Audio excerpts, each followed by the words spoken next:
고린도전서를 계속 쭉 묵상하고 같이 나누면서 이야기하고 있습니다.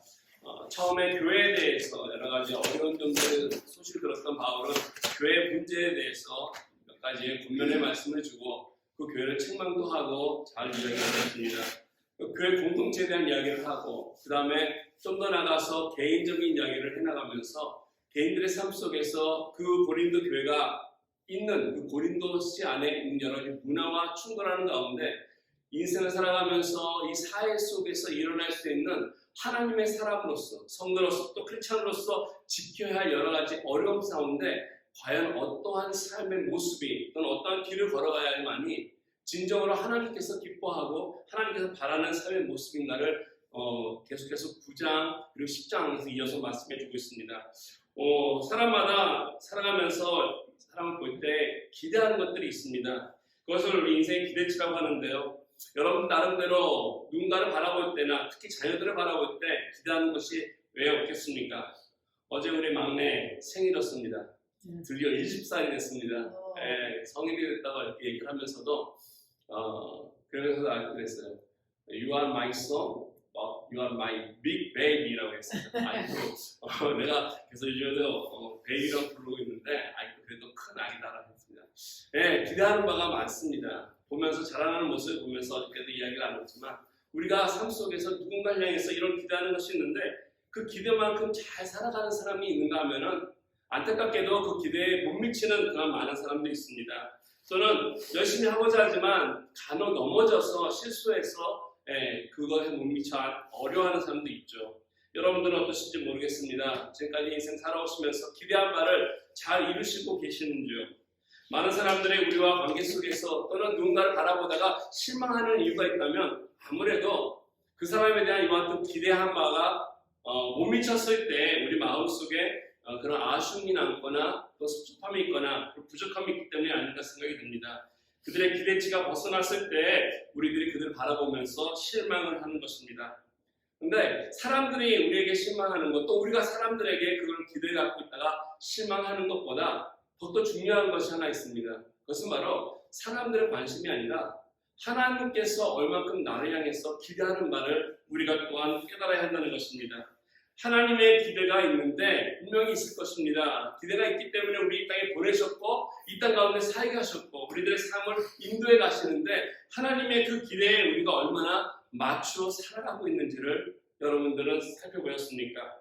우리들의 인생은 그냥 주어진 것이 아니라 하나님께서 주신 것이 분명합니다. 그러하기 때문에 이 땅에 보내실 때 하나님께서 기대하신 그 바를 반드시 우리는 이루어야만이 정말 우리 하나님도 우리를 향해서 기뻐하시고 영광을 받으실 것입니다.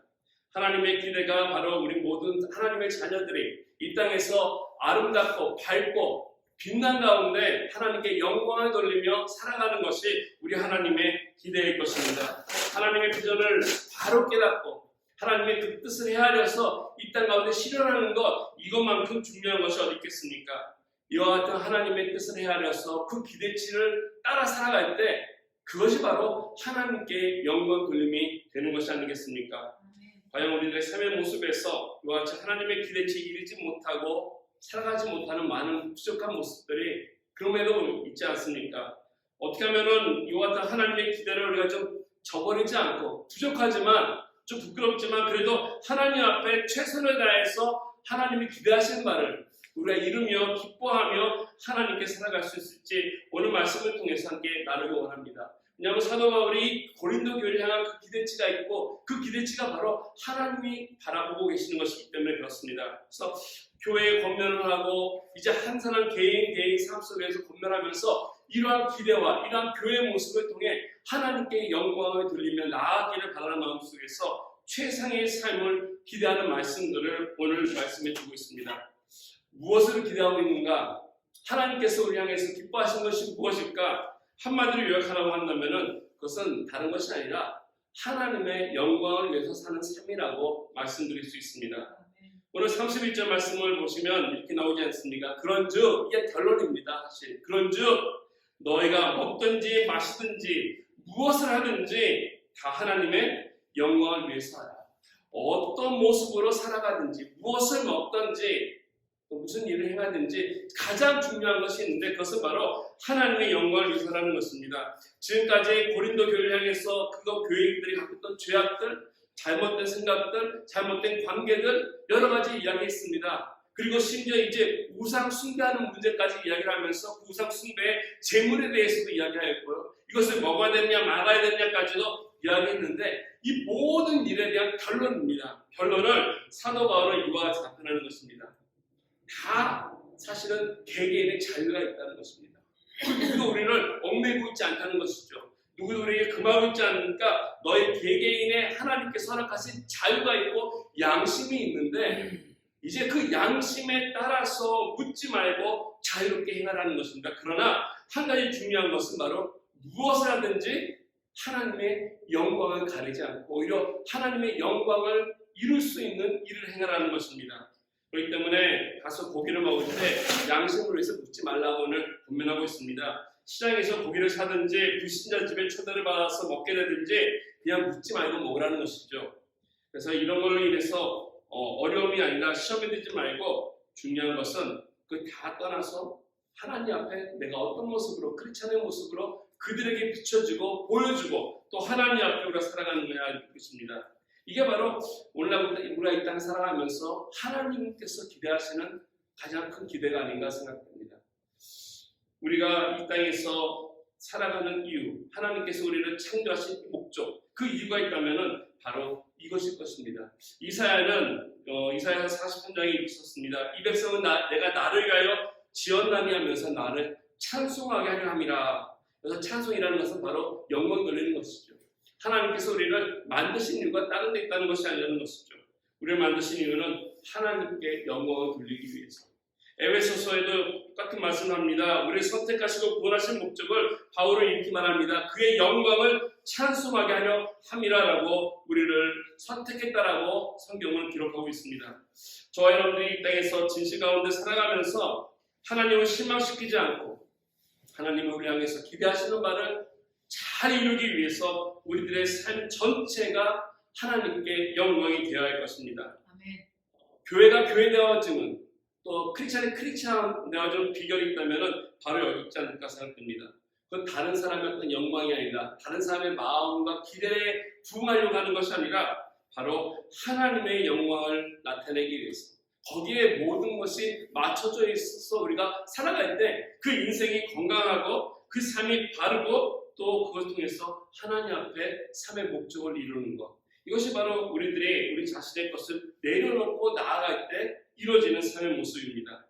이런 면에서 우리 인생의 최대 과제인 하나님의 영광을 위해 하는 삶, 어떻게 살아가겠습니까? 어떻게 해야만이 정말 내 욕심이 아니라 이 세상에서 많은 사람들의 기대만을 부응하는 것이 아닌 하나님의 기대에 부응하여 하나님의 영광을 위해서 살아갈 수 있는지 세 가지 좋은 특징에 대해서 바울은 이야기하는데 첫 번째는 이렇습니다. 바로 상대의 유익을 구하며 사는 삶입니다. 이것이 바로 인생을 살아가면서 하나님의 영광을 위해서 우리가 어떻게 가야 되는 그 방향을 설정해 주는 것입니다. 가야 할 곳이 있는데, 행해야 할 곳이 있는데 나의 삶을 향한 방향이 아니라 우리는 인생 가운데 다른 사람들을 축복하기 위해서 우리들의 삶의 방향이 설정이 되어 있어야 한다는 것입니다.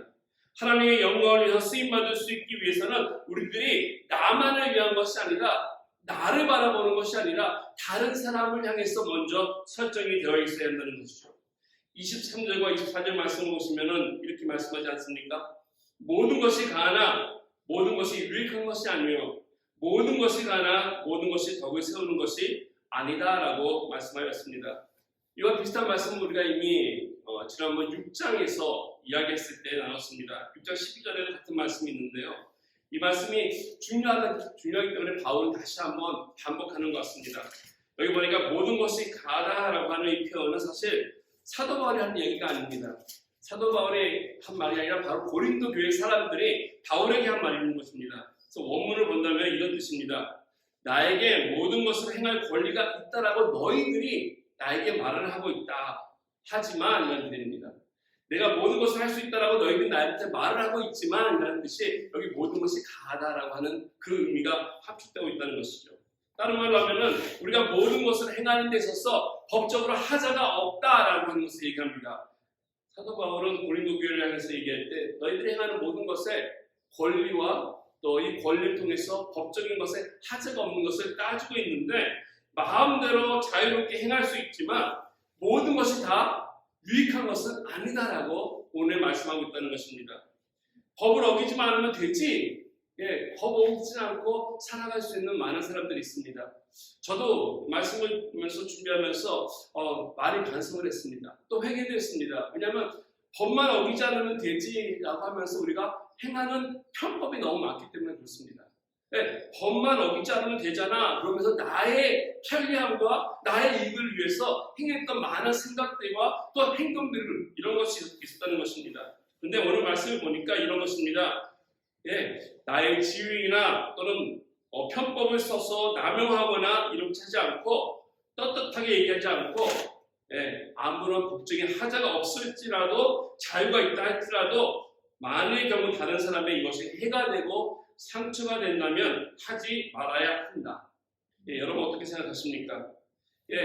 법적으로 문제가 없어. 하지만 이것이 남에게 해가 되고 피해가 간다면 우리는 그것을 하지 말아야 한다는 것입니다. 그러면서 24절에 이렇게 권면합니다. 누구든지 자기의 유익을 구하지 말고 남의 유익을 구하라라고 우리에게 제시해주고 있습니다. 이게 바로 성숙한 크리스찬들의 삶의 모습이라는 것이죠. 나만을 위해서 내가 다른 사람에게 해가 되지 않도록만 사는 것에 그치는 것이 아니라 나만 법만 잘 지키면 돼가 아니라 내가 법을 지킴으로써 다른 사람에게도 해가 된다면 한 번쯤 생각을 해봐야 한다는 것입니다.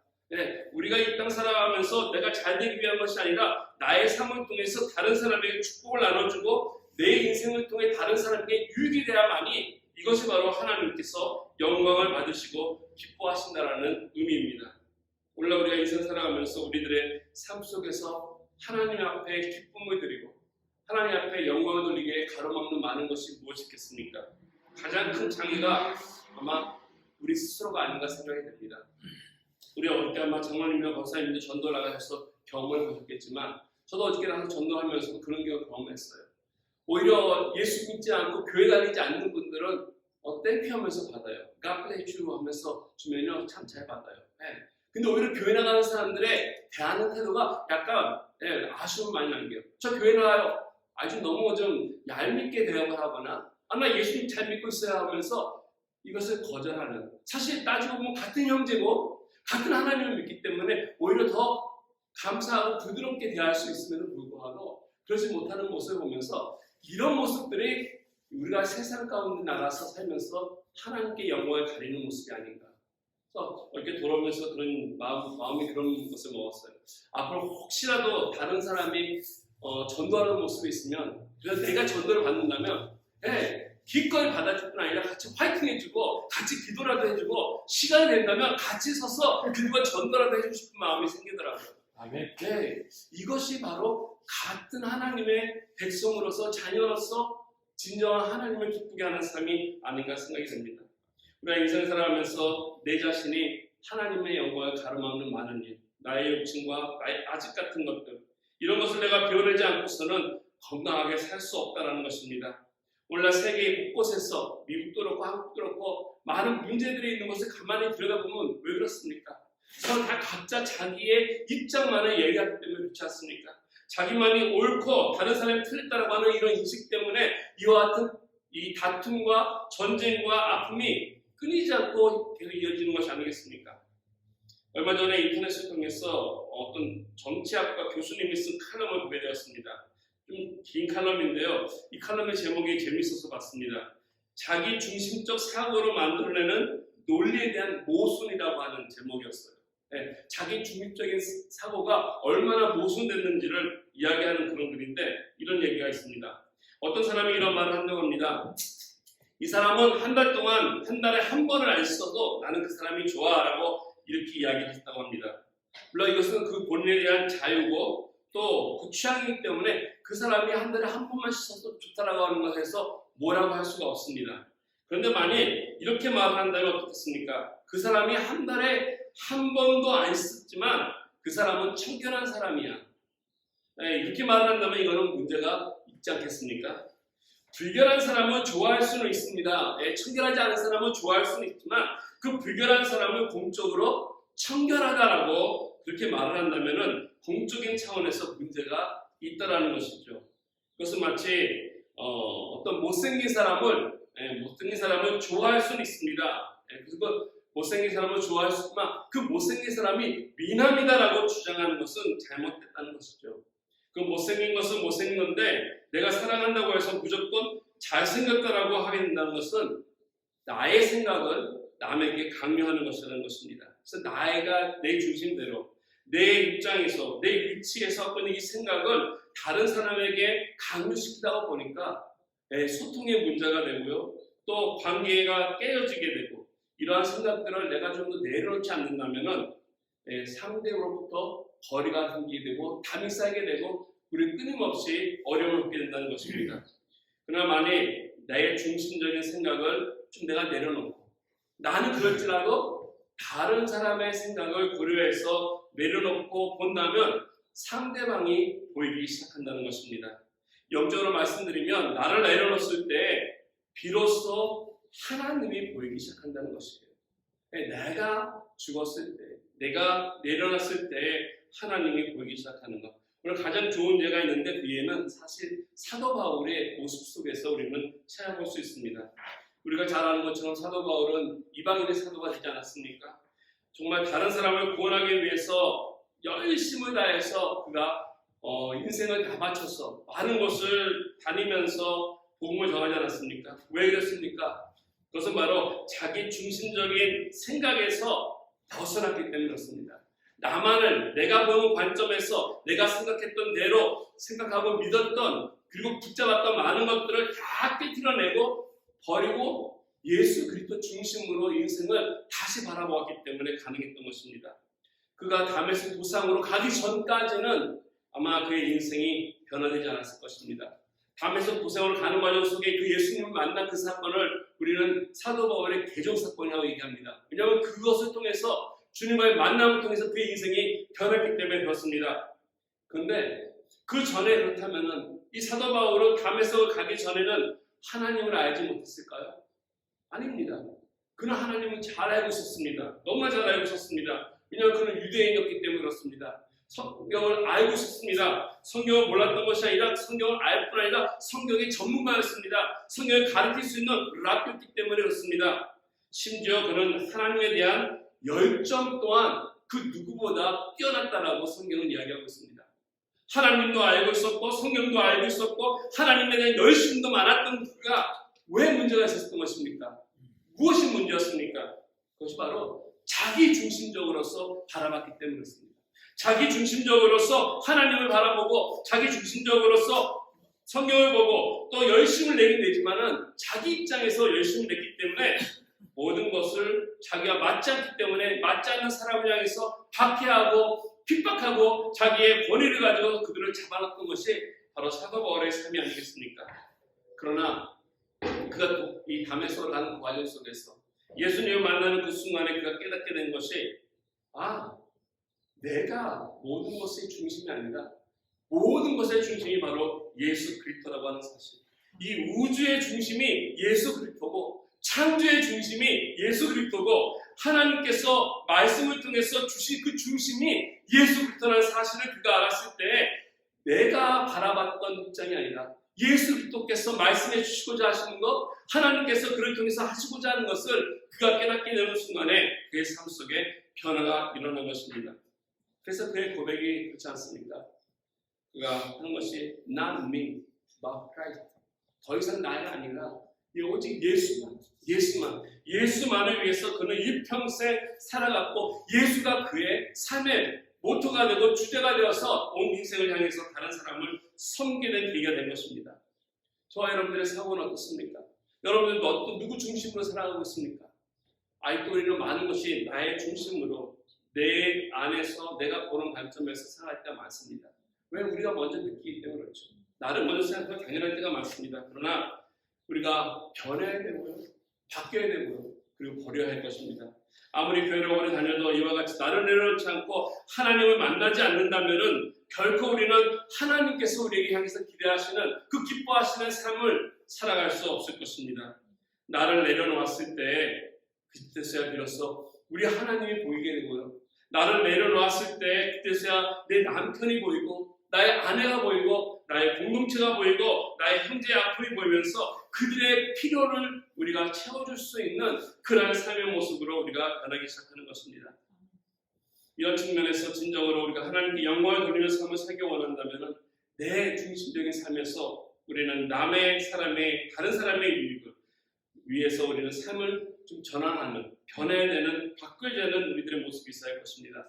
나를 깨뜨리고 내려놓으면서 다른 사람의 유익을 찾아 나갈 때 하나님께서 우리를 통해서 영광을 받아주십니다. 아멘. 이와 같이 내 삶 속에서 방향이 나 중심으로 했다면 이제 남을 향해서 바뀐 나야 된다면 두 번째로는 우리가 역할이 있습니다. 우리의 두 번째 역할인데 그것은 바로 축복의 다리가 되는 역할이 우리들에게 필요합니다. 우리가 방향도 잘 됐지만은 이 방향을 통해서 하나님께서 나에게 기대하는 것이 있기 때문에 내가 어떤 역할을 하며 살아갈 수 있는지 오늘 32절 말씀에 이렇게 말씀하고 있습니다. 유대인에게나 헬라인에게나 하나님의 교회에나 거친 자가 되지 말고라고 바울은 이야기하고 있습니다. 여기 거치는 자라고 번역된 단어가 다른 것이 아니라 이 거침돌이라고 하는 이런 단어입니다. 우리 장로님께서도 교회를 우리 시작하면서 참 말씀을 많이 해주시고 겸손한 이런 마음을 갖고 계시는 것을 너무 귀하게 여깁니다.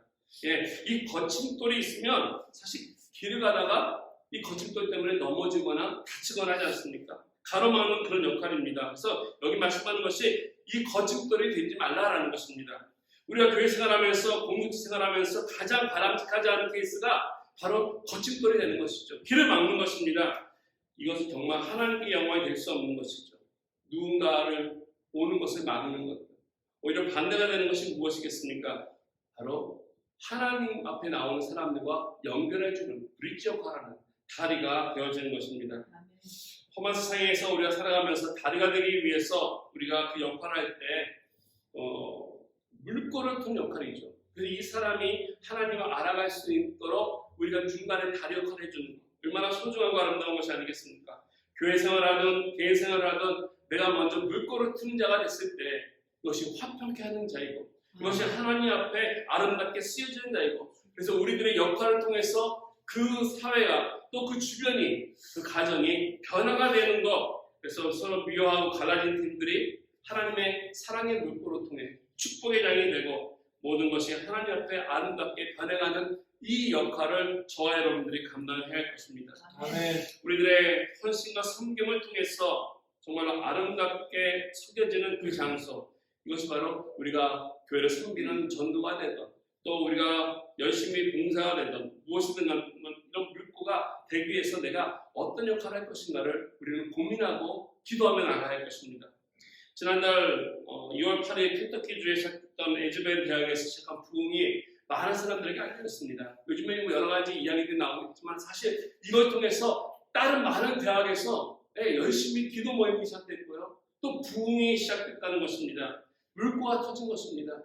얼마나 냉랭하고 가입했던 신령들이 있다는 것을 보여주고 있다는 것입니다. 그래서 오늘날 보면 하나님 나라의 일을 한다는 거 어떻게 좀 이렇게 울장하고 그런 것이 아니라 그 하나님의 나라의 누군가로부터 작게 하지만 조용하게 잔잔하게 하지만 그 가운데 성령의 역사를 통해서 파워 있게 시작이 된다는 것입니다. 이것이 바로 새로운 역사가 시작되는 것이고 새로운 축복의 장이 열리기 시작하는 것입니다.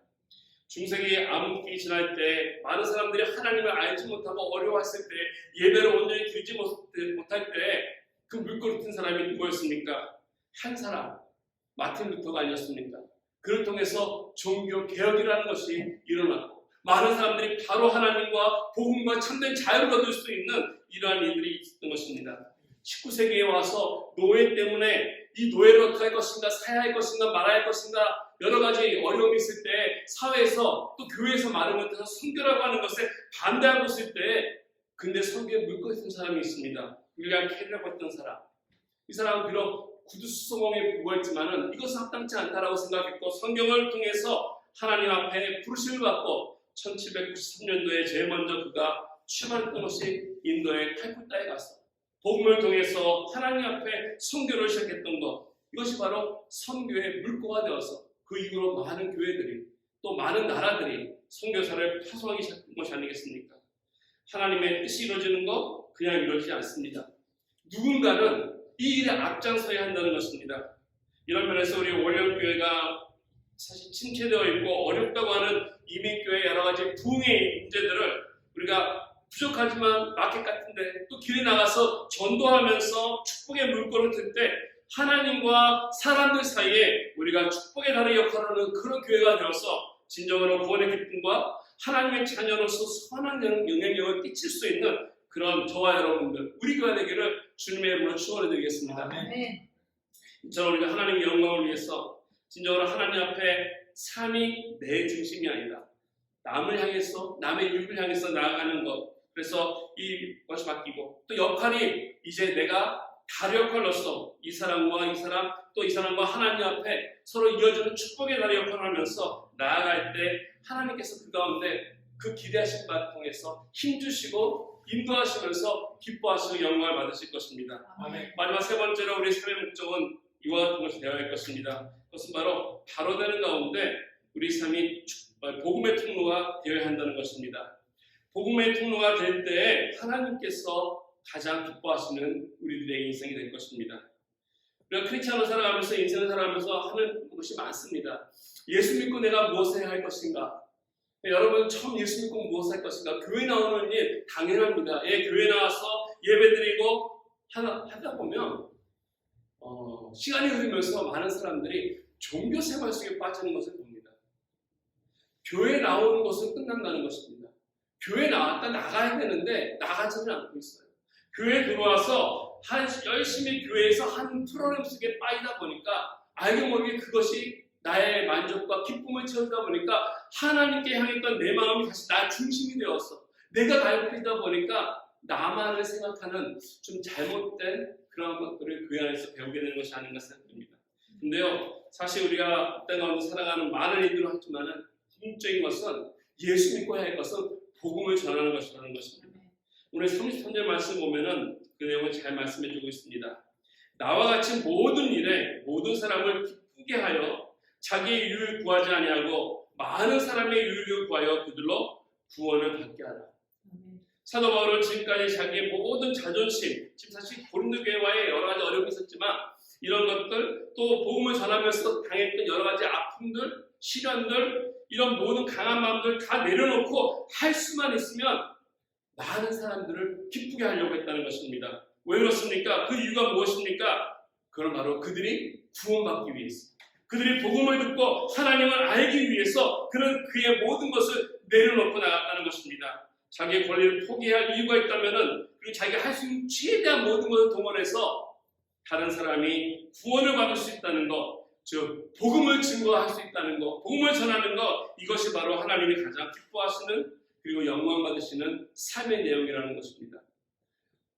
제 친구가 예전에 아르헨티나에 있을 때 전도사로 왔어요. 그러니까 한국에서 파견이 돼서 전도사로 1년 동안 사역을 하다가 또 한국에 돌아갔다가 방학 때 다시 왔어요. 왔는데 두 번째 왔을 때 굉장히 기뻐서 왔습니다. 그래서 아니 유전에서 뭐 이렇게 기쁜 일이 있냐고 한국 갔다 오니까 너무 즐거웠냐고 하는 말이 너무 좋은 비결을 배웠다고 해요.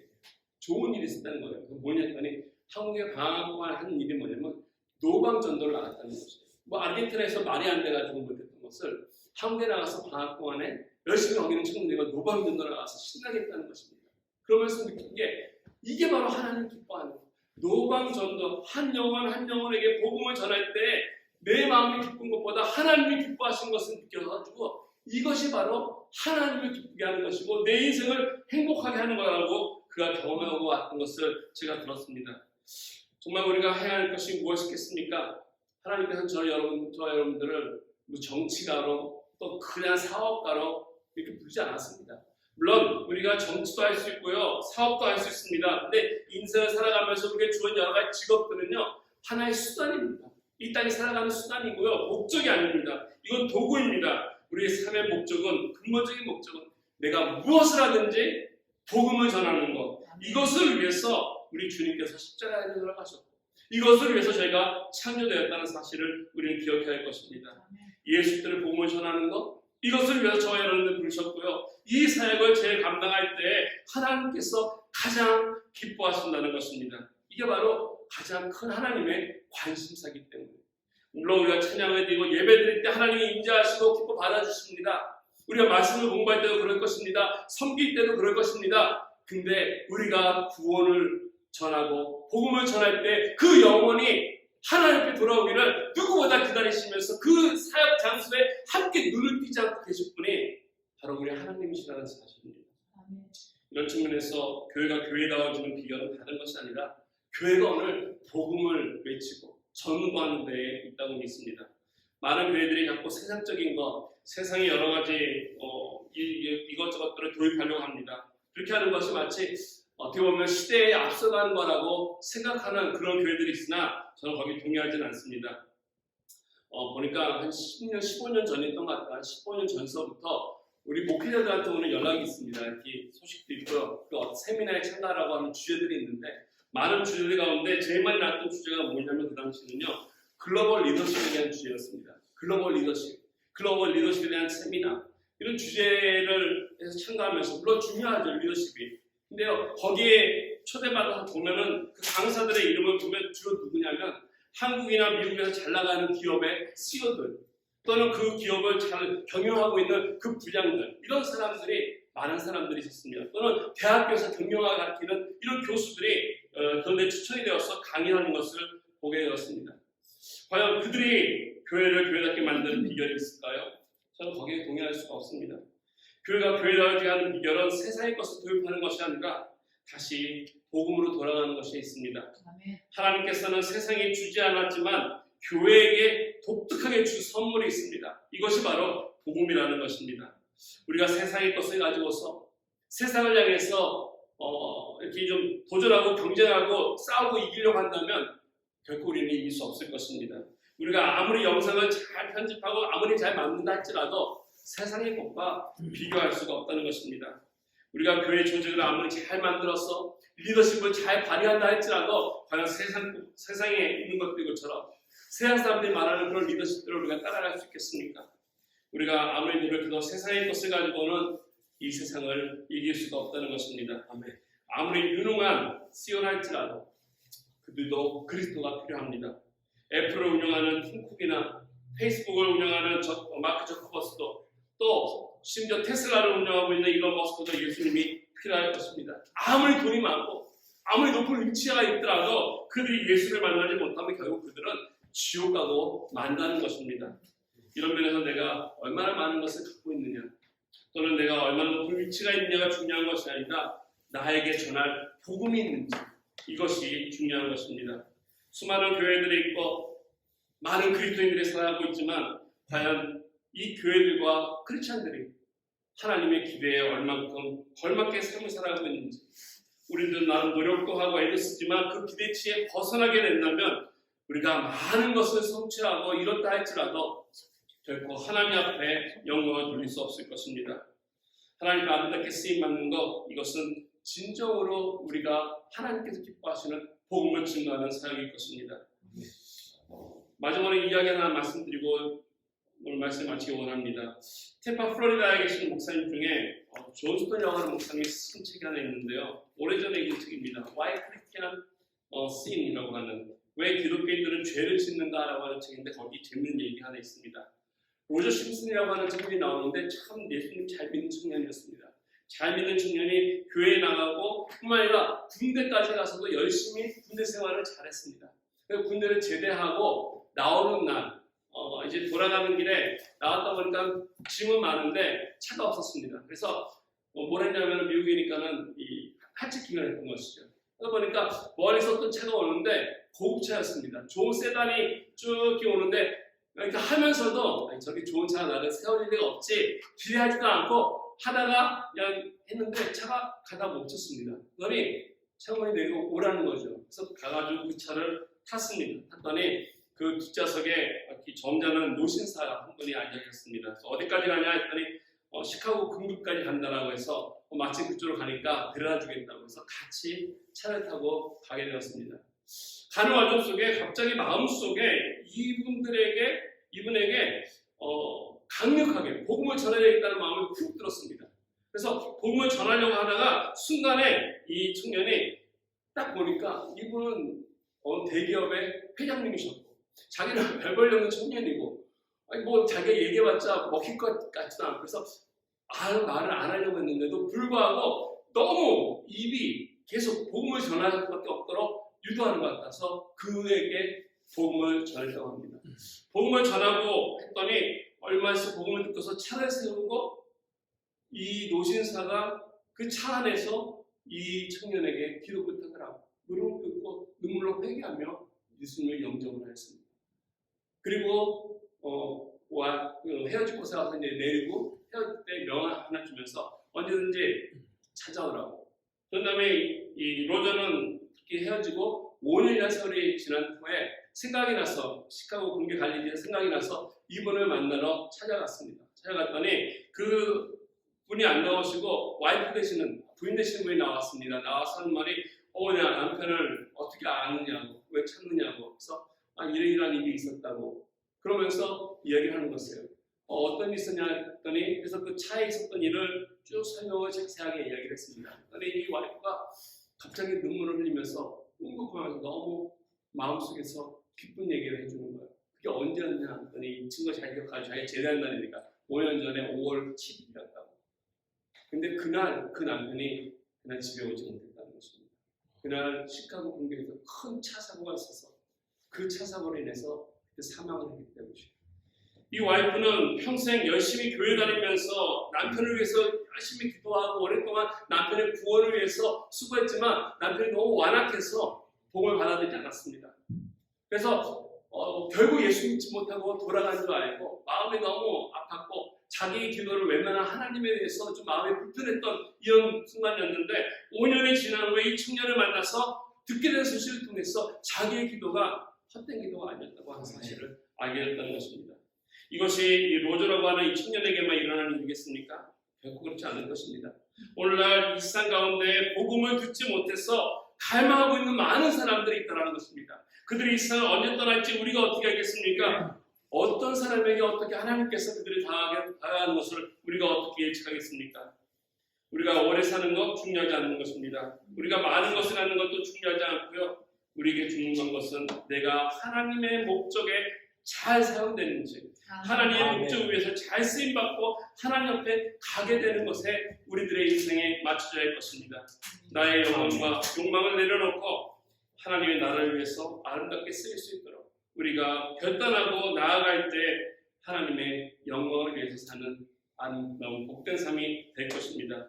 우리 이 시간 기도하기 원합니다. 우리 같이 기도할 때 우리 올려교회도 그렇고요. 저와 여러분도 그렇고 하나님이 기뻐하시는 그 영광을 드리기 위해서 먼저 우리가 우리 자신을 좀 내려놓고 또 하나님이 하시는 그 특권을 위해서 우리가 연결되는 축복의 다리가 되어서 진정으로 복음을 증거할 수 있는 저 여러분에게 위해서 기도하며 나아가겠습니다.